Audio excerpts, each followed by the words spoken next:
1974, again an obligation is imposed on public agencies to observe the norms of privacy in the matters in relation to the matters which come under their purview. They have Video Privacy Protection Act. Video rental records should be kept secret, private. Children's Online Protection Act, Privacy Protection Act. That's how sectoral approach is found in in America. But in Europe, including UK, omnibus legislations have been passed, and this trend of having omnibus law started with Germany in 1970. A German province, Hesse, is credited with the enactment of one omnibus law relating to data protection. Then it was followed by Sweden, and Council of Europe in 1981 adopted a convention, and according to this convention, all the European states had to enact data protection laws, and UK enacted her first Data Protection Act in 1984, and subsequently European Union issued a directive in 1995, and this necessitated the amendment of the Act of 1984, and that act was repealed rather, by the Data Protection Act of 1998. Okay, that is the journey of the laws in the European Union. What is the primary purpose of this Data Protection Act? The primary purpose of the Data Protection Act is to protect the individuals against the dangers arising from the use of computers in record keeping, to actually prevent the misuse of data in electronic form. This Data Protection Act was passed. Okay, now there are two twin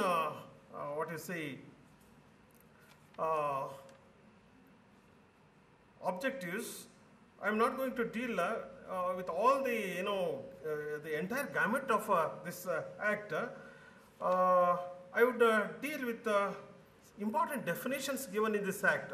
Data is defined as information recorded in a form in which it can be processed by equipment operating automatically. It's very clear. From this definition, it's very clear that the act comprehends only data in E form, because that data in the form in which it can be processed automatically by an equipment, that is data. And processing is also defined. What is processing for the purpose of the act? Say augmenting, adding, deleting, rearranging, extracting, all these processes come under the purview of the definition of process. These things are not that important. What is important here is the data protection principles which the Act lays down, and these data protection principles lay down what a data user can do, what he cannot do. Do's and don'ts by the data users or data controllers in England is laid down in the form of data protection principles. Briefly, I will go through these principles. The first principle is that the data should be obtained fairly and lawfully. Secondly, data which is obtained fairly and lawfully should be used only for the specific purpose for which it is obtained. Next, the data should be adequate, relevant, and not excessive to the purpose. Then it must be accurate and up to date. Stale, absolute data cannot be actually possessed by a data user. So, see, I will tell you who is this data user. Any organization to which data is supplied, information is supplied. Suppose I go to a hospital for treatment, and health data is collected by the hospital, and thus health data about thousands of patients would be stored in the computer. The hospital, cannot part with that information to any other organization, because the data is given by the patients for a particular purpose, and that data cannot be made available to other organization. That is insurance, for example. Insurance agencies would be interested in knowing the health status of the policy holders or persons who want to take a policy. But according to this Data Protection Act, when the data is obtained for a particular purpose, it cannot be made available for other purposes. That is what you find here in this principle. Then data which is in the possession of a data user should be easily accessible to the data subject, the person in respect of whom the data is with the data controller or the data user. Then the data users must observe proper data security. It may be by the application of cryptography or by applying passwords. Access to the computers where the data is stored must be secure. It is an obligation imposed on every data controller or data user. For example, if a hospital has huge quantum of information about the health status of its patients, and that must be kept secure. If data which is obtained for a particular purpose is made available for other purposes to other organization, then it would be an offense under the Data Protection Act. And here, under the Act of 1998, there is an agency, supervisory agency for the enforcement of the Data Act, known as Data Protection Commissioner. So the person agreed, the individual agreed, can make a complaint, because where he has given health data to hospital, and if that data is made available to an insurance agency, insurance organization, then definitely the patient can claim damages, compensation for the damage and distress he has suffered. So that is the importance of this Data Protection Act. And there is another obligation, last obligation imposed on the data users, that they cannot transmit data to a country, another country across the border, if adequate data protection is not available in that country. So that is how in England this Data Protection Act of 1998 makes it an offense to part with data available, which has been obtained for a particular purpose. Making that data available for any other purpose is an offense under the Act. That is how right to privacy of the individuals is protected under this Act of 1998. Say here under the Act, the concerned individual has a number of rights. These rights are, to put them in simple terms, that every data subject has a right to know what data is in the possession of a data user, for what purpose he is holding that information, how long he is going to hold that information, whether the data in his possession is up to date or not. If he wants, he can even claim a copy. And if there is any violation, infringement of the data protection principles which I have just listed, the person can claim compensation. And that is the legal position as regards data protection, personal data in England. But what about India? What about India? We have, I have already told you, information technology law, but we don't have any provision to protect the data in the Information Technology Act of 2000. There is only one provision, that is Section 72.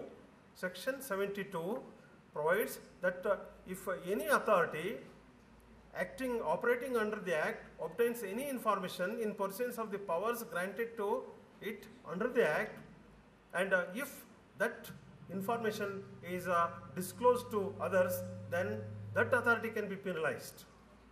So, information collected by an authority in excess of the powers under the Act, if it is disclosed, then only the authority concerned can be penalized, prosecuted, punished with imprisonment as well as a fine under section 72. Except this provision, there is no other provision under which data protection can be claimed. As I have already told you, data protection is very private data, personal data protection is very vital, because otherwise right to privacy is at stake, is at peril. So how do we go about that? One important fallout of the absence of Data Protection Act in India is that we are losing lot of business from our foreign partners, foreign multinational companies. It has been said that in the absence of adequate data protection laws, India is losing BPO, business process outsourcing, to the tune of several billion dollars, thousands of billions worth business is lost by Indians, because the foreign companies, especially those who outsource their information to us, business operations to us, they would outsource only lower end information or work, and not higher end information or work. And if we have to get good business, outsourcing business from foreign companies, we have to enact data protection laws. Despite the fact that we don't have a data protection law, we are getting BPO from foreign countries, outsourcing business from foreign companies, and this is under the individual certification obtained by the business companies. See, tier 1 BPO companies are actually getting a certification from the foreign authorities under various rules and regulations promulgated under different laws. For your information,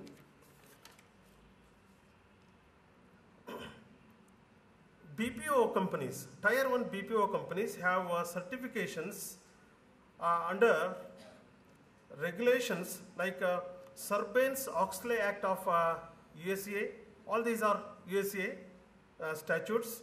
Safe Harbor Act, Gramm-Leach-Bliley Act, which deals with the financial services, FDCPA, Fair Debt Collection Practices Act, OCC regulations for banking, Healthcare Insurance Portability and Accountability Act, Data Protection Act of 98. Then by complying with industry standards laid down in BS 7799, ISO 17799, COBIT. So the Indian business process outsourcing companies are losing a lot of business due to the absence of data protection law. See here, the financial service BPO, healthcare BPO, HRD BPO, number of varieties are there in BPO, and we are losing a lot of business because of the absence of this law. So at least for this purpose, not only to protect the privacy rights of the Indian natives, but also as a intelligent business move, it is high time that we should enact a data protection law, because by having this data protection law, we can give assurance to the foreign companies that the data which they transmit to us would be secure.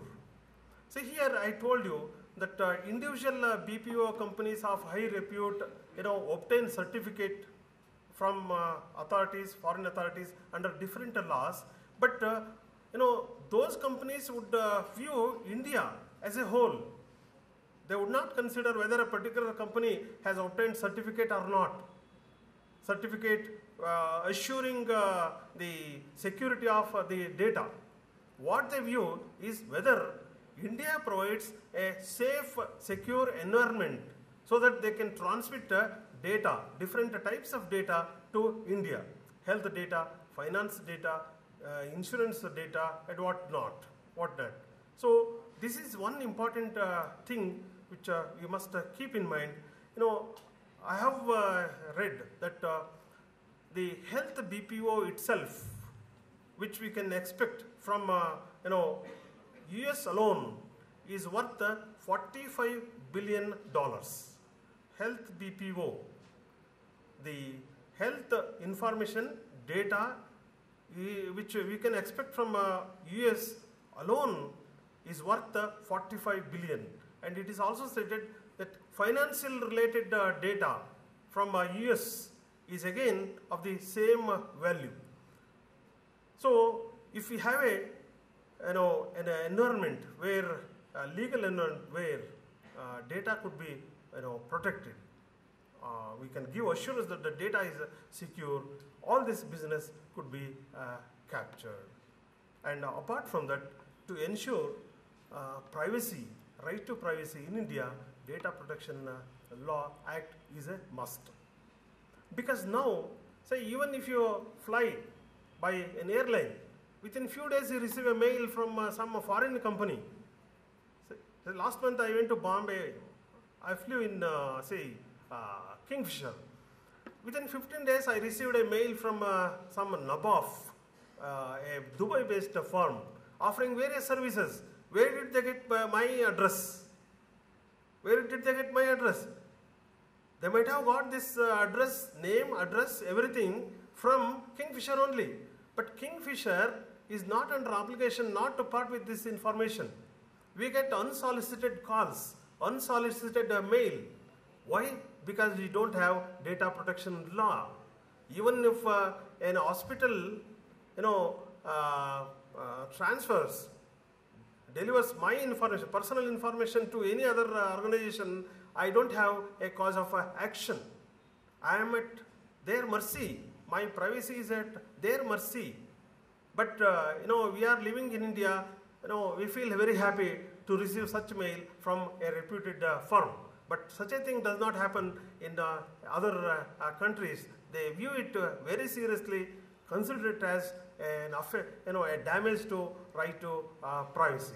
So we should also develop that kind of sensitivity, and it is high time that we should have a data protection law. Since I don't have much time at my disposal, I have just presented my paper in a hurry. But now, if the organizers provide any time for interaction.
Get into Article 21, which is not sufficient, and there are so many international instruments in this area, but unfortunately there is no specific law except Section 72.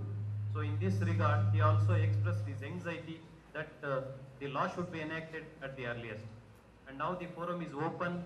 May I request the audience to let us have a couple of questions, please.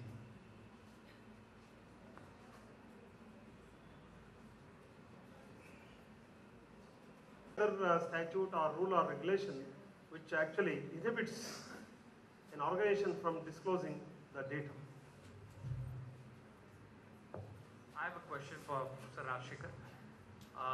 Many a times when you get emails from abroad, particularly from law firms, you always put a clause below the email saying that this data is protected and you're not supposed to disclose it to anybody else. Now, if one puts a clause like this in emails, would that be not an adequate data protection if we also start doing it? That's the first question. And secondly, you made a very valid point that there is no comprehensive law relating to data protection in India. My question is, in fact, we get a lot of unsolicited, as you said, mails, unsolicited messages on mobiles.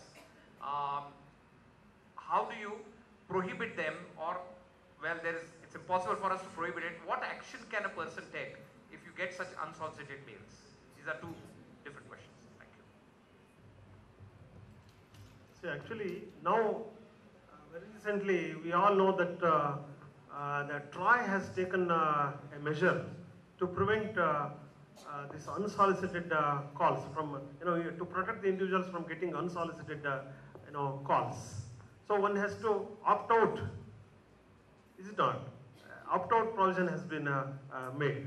But as regards your earlier this one question, that if a email sender, puts a condition that this information shall not be disclosed, whether that email, a person gets is actually flows from that person on its own, or whether this person has solicited the information. If this person has solicited the information and the other person puts a condition that it should not be disclosed, then he should not disclose. And if it is with regard to any business transaction, then that person may call off all future transaction with this fellow. But if the email emanates from a different jurisdiction to a person in India, and this person commits a breach of that condition, then what action can be taken? In which court?